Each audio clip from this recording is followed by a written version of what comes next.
Saat ini adalah masa PSBB transisi yang selanjutnya akan diikuti dengan new normal. Ini diterapkan untuk menggerakkan kembali kehidupan sosial dan ekonomi di tengah pandemi. Gugus Tugas Percepatan Penanganan COVID-19 bakal memberi kewenangan kepada 102 Pemda untuk menerapkan tatanan normal baru ini. Lalu bagaimana dengan kebijakan pemerintah di berbagai sektor termasuk sektor transportasi di era new normal? Selengkapnya kita sudah bersama dengan analis kebijakan publik Bapak Trubus Rahardiansyah. Selamat sore Pak Trubus. Selamat sore, Mbak.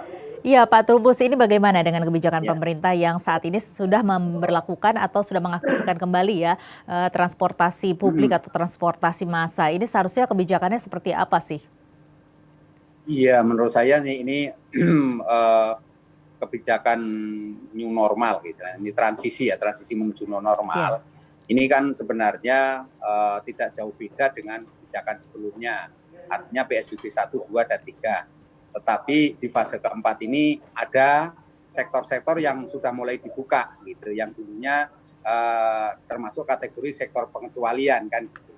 Nah, karena sudah dibuka, kemudian tentu akhirnya terutama sektor industri, sektor perkantoran, sektor yang lainnya juga itu, maka mau tidak mau kebutuhan tentang transportasi jadi meningkat.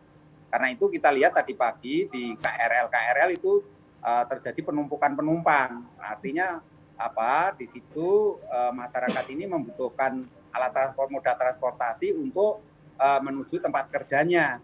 Nah, ada hal yang menarik di situ, terutama adalah bahwa masyarakat sebagian sudah mulai optimis menghadapi hidup masa depan ya.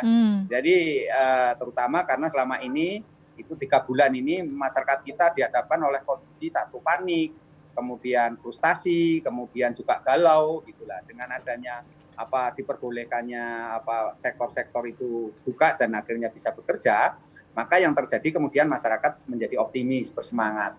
Tetapi celakanya itu menjadi persoalan adalah ketika mereka mau berangkat kerja, itu mereka yang menggunakan transportasi umum itu kesulitan gitu. Karena apa? Karena ada aturan bahwa transportasi umum itu dibatasi 50%, terutama untuk isinya itu sesuai dengan Iya. protokol kesehatan. Nah, ini jadi masalah karena apa? Karena dengan adanya kapasitasnya yang dikurangi itu, maka yang terjadi adalah terjadinya penumpukan penumpang gitu. Tambahan jadi masyarakat jadi akhirnya bingung dan disinilah kemudian terjadi pelanggaran protokol kesehatan karena masyarakat jadi berkerumun lagi. Nah, ini yang dikhawatirkan karena kita semua ini kan bagaimana memutus mata rantai penyebaran COVID kan gitu. Jadi kebijakan ini lahir sebagai upaya untuk memutus bagaimana mata rantai COVID ini supaya tidak menyebar kemana-mana. Tetapi kalau transportasinya jadi seperti ini, yang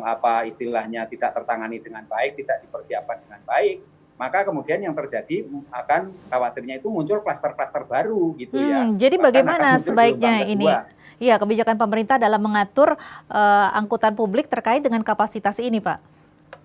Iya, menurut saya ini pemerintah sebenarnya sebelum membuka ini semua sektor-sektor itu harus mempersiapkan dulu gitu loh. Jadi selama ini kan jumlah kendaraan ataupun jumlah alat-alat transportasi kan jumlahnya hanya itu artinya jumlahnya terbatas. Iya. Kan gitu. Jadi pemerintah itu harusnya sebelum memberlakukan 50% berarti kan harus menyediakan transportasi lain kan Mhm. gitu yang Iya, ini ada penambahan memungkinkan tidak nih? transportasi gitu. Ya. Memungkinkan tidak Pak kalau seperti itu? Ditambah lagi armadanya, kemudian berarti akan menambah jam operasional lagi begitu kan? Iya, harusnya yang dilakukan oleh pemerintah sebenarnya mungkin saja, Mbak. Mungkin, hanya persoalannya ini kan karena situasinya itu pemerintah sendiri dalam posisi mengambil kebijakannya terdesak oleh keadaan bagaimana segera masyarakat itu bisa beraktivitas, berproduksi, produktif lah kira-kira gitu. Iya. Tetapi persoalannya kemudian jumlah transportasi yang ada ini tidak memadai. Sebelum adanya COVID pun sebenarnya transportasi umum kita juga masih banyak yang belum memadai kan gitu, layanan kesehatan, layanan transportasinya itu masih belum optimal. Betul. Apalagi sekarang dengan adanya pandemi ini malah lebih bersulit lagi karena Iya. misalnya pemerintah akhirnya itu melarikan ke ojol lah. Nah, ojol ini menjadi persoalan kan kemudian harusnya ada yang namanya sosialisasi, komunikasi dan edukasi kepada ojol dan kepada penumpang lain. Tetapi ojol ini juga nggak mencukupi jumlahnya kan gitu, karena begitu sektor-sektor yang lain semakin hari semakin banyak yang dibuka, karena memang pemerintah membutuhkan pemasukan juga gitu ya, dalam hal ini retribusi lah paling tidak, maka yang terjadi kemudian adalah aktivitas masyarakat jadi tinggi sekali. Nah, kalau masyarakat sudah tinggi seperti ini, maka butuh kebutuhan akan transportasi kan jadi tinggi. Iya. Nah, alternatif yang lain ya masyarakat akhirnya lari ke ini, Mbak, ke transportasi pribadi. Lah kalau pakai kendaraan pribadi, dampaknya ya muncul kemacetan gitu kan, kemacetan di mana-mana lagi. Nah, kalau kemacetan kemudian di Pergub 51 itu di pasal 17 dan sebagainya 18 itu ada istilahnya itu ada penerapan ganjil genap. Lah untuk penerapan ganjil genap juga masalah lagi. Kenapa? Dengan adanya ganjil genap berarti ada pengurangan lagi kan gitu. Karena Karena jumlah transportasinya berkurang gara-gara kebijakan ganjil genap, maka masyarakatnya mau tidak mau lari lagi ke transportasi umum. Maka terjadilah di situ penambahan masalah lagi. Nah, kaitannya dengan penyebaran COVID, nah kemudian penyebaran COVID-nya ya bisa diprediksi potensinya sangat tinggi sekali gitu loh, Mbak. Ini yang menjadi masalah karena selama ini evaluasi maupun monitoring atau MONEF-nya sendiri belum berjalan optimal. Sedangkan pada masa PSBB normal saja, PSBB yang 1, 2, dan 3 untuk Jakarta dan daerah penyangga juga, itu ternyata belum optimal. Bagaimana penyebaran penyakitnya kan masih tinggi COVID-nya. Nah sekarang apalagi dengan transisi atau new normal nanti, maka semua sektor sudah dibuka. Kalau misalnya pemantauannya, kalau tidak monitoringnya secara ketat dan penegakan hukumnya secara baik, maka yang terjadi kemudian adalah masyarakat ini sudah istilahnya itu terbawa oleh situasi untuk hidup yang normal gitu, hidup seperti sebelum terjadi COVID. Lah kalau sudah seperti itu kan berbahaya. Bagaimana penyebaran COVID yang masih tinggi, terutama untuk DKI Jakarta masih ada 66 RW dan di wilayah penyangga misalnya Bekasi, Tangerang dan sebagainya juga masih tinggi, maka menjadi sulit, Mbak, untuk mengendalikan penyebaran COVID itu sendiri gitu. Jadi ini dalam hal bidang transportasi memang persoalannya belum lagi nanti kalau mereka-mereka yang tertahan mudik ini ya harus balik kan tertahan karena ada ISKM. Kalau ISKM itu kemudian nanti dilonggarkan atau dicabut, maka yang terjadi bisa dibayangkan masyarakat ada 2 juta itu yang waktu mudik yang meninggalkan ibu kota dan penyangga ke daerah-daerah, dan sekarang balik lagi kan karena jadi tambah padat begitu ya Pak ya? 450.000 ini kendaraan yang keluar dari DKI Jakarta waktu itu. Iya, kan? Jadi Anda menilai bahwa ini sebenarnya tidak pemerintah juga belum siap ya untuk menerapkan PSBB transisi bahkan ke new normal juga begitu ya Pak ya? Ya Pak Trubus, tadi Anda mengatakan bahwa pemerintah saat ini memang belum siap sepertinya untuk memberlakukan kembali atau mengaktifkan kembali transportasi publik. Kalau begitu, apa menurut Anda langkah-langkah yang harus diambil pemerintah untuk sebagai langkah awal untuk memberlakukan atau mengaktifkan kembali transportasi publik ini? Iya, menurut saya langkah awalnya pemerintah itu memperbanyak transportasi publik, reformasi massanya itu diperbanyak dulu. Jadi mengaktifkan beberapa, kan ada kementerian dan lembaga yang punya kendaraan-kendaraan itu, bis-bis atau apa, itu bisa diturunkan dulu untuk membantu warga masyarakat dalam rangka berpergian lah, pergi ke tempat kerjanya.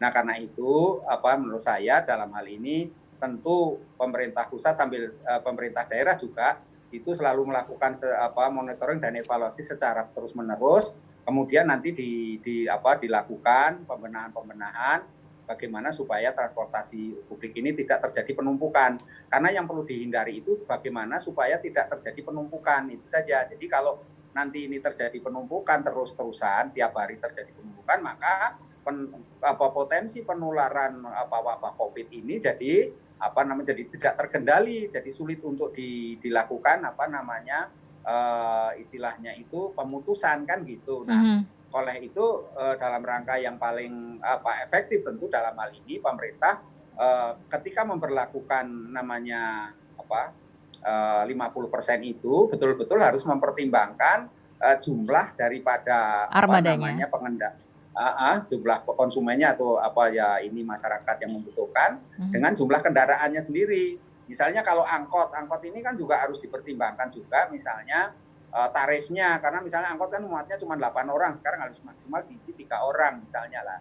Ini kan menjadi masalah karena apa? Kalau tarifnya dengan yang ada sekarang, mesti para moda transportasi ini nggak akan mau kan gitu. Jadi merugi mereka. Nah, apalagi yang jenis-jenis bis-bis juga seperti itu. Nah, kecuali transportasi jenis yang yang dikelola oleh pemerintah itu lain kan. Artinya pemerintah punya cara sendiri untuk mengatasi itu semua. Nah, sekarang untuk yang kategori transportasi yang dikelola oleh swasta, ini kan harus ada kebijakan insentif, Mbak. Iya, karena tentunya hal yang dilematis ya kalau misalnya menambah atau menaikkan tarif di saat seperti ini begitu ya Pak ya? Iya, satu sisi kalau menaikkan tarif kan juga repot di sekarang ini karena apa? Masyarakat dalam posisi sedang terpuruk kan Iya, gitu. Nah, betul. apalagi di tengah tingkat pertumbuhan ekonomi kita yang sekarang 2,97 ini, maka semua sektor yang dibuka ini kan jadinya pada akhirnya kan tujuannya adalah untuk meningkatkan kesejahteraan masyarakat karena merasa bahwa pemerintah sendiri tidak bisa memberikan hal yang optimal, tentu kan seperti itu. Nah, karena itu masyarakat dipersilakan untuk beraktivitas. Nah, ketika beraktivitas ini kan membutuhkan moda transportasi, tapi kalau transportasinya masih minim seperti yang terjadi sekarang ini, nah bahkan harus menerapkan protokol kesehatan 50%, ini kan menjadi sulit nanti di lapangan karena apa? Karena ya yang terjadi penumpukan penumpang, kemudian antrian jadi panjang, kemudian Iya. lamanya juga untuk penjadwalan kedatangan dan keberangkatannya kan jadi lama kalau KRL misalnya. Nah, ini kebetulan masyarakat kita yang paling banyak bekerja di DKI Jakarta adalah masyarakat penyangga. Gitulah, masyarakat penyangga ini yang datang menggunakan moda transportasi. Kalau ini kemudian nanti beralih ke transportasi ojol, nah jumlah ojolnya sendiri kan ada 2 itu. Satu ojol yang terkait dengan roda 4 itu juga harus diedukasi sedemikian rupa, didata betul, jangan sampai kemudian nanti muncul ojol gelap yang malah membahayakan secara ini pada penumpangnya. Iya, gitu terakhir kan. Pak Nah, Trubus singkat saja bagaimana solusi yang harus dilakukan oleh pemerintah, bantuan apa yang harus dilakukan oleh pemerintah terutama untuk perusahaan-perusahaan bis yang swasta ini? Iya, menurut saya pemerintah itu memberikan semacam insentif kepada swasta ya kan, baik keringanan tentang pajak ataupun kemudian keringanan-keringanan yang lain, insentif lah namanya gitu, sehingga nanti perusahaan-perusahaan itu mampu menyediakan ini sendiri, transportasi sendiri bagi karyawannya gitu, Pak. Jadi itu caranya seperti itu supaya supaya para buruhnya ini tidak datang terlambat atau bisa bekerja optimal, maksimal lah kinerjanya. Dan juga mungkin bantuan dari armada-armada dari instansi-instansi lain begitu ya Pak ya? Iya, jadi yang ada di kementerian lembaga itu kan banyak sekali kendaraan bis-bis itu. Nah, itu dioptimalkan, digunakan sebagaimana mestinya supaya masyarakat tidak menunggu lama gitu ya. Atau malah terbelangkalai gitu Pak. Iya, baik. Terima kasih Pak Trubus Rahardiansyah atas penjelasannya dan telah bergabung bersama kami di Nusantara Petang.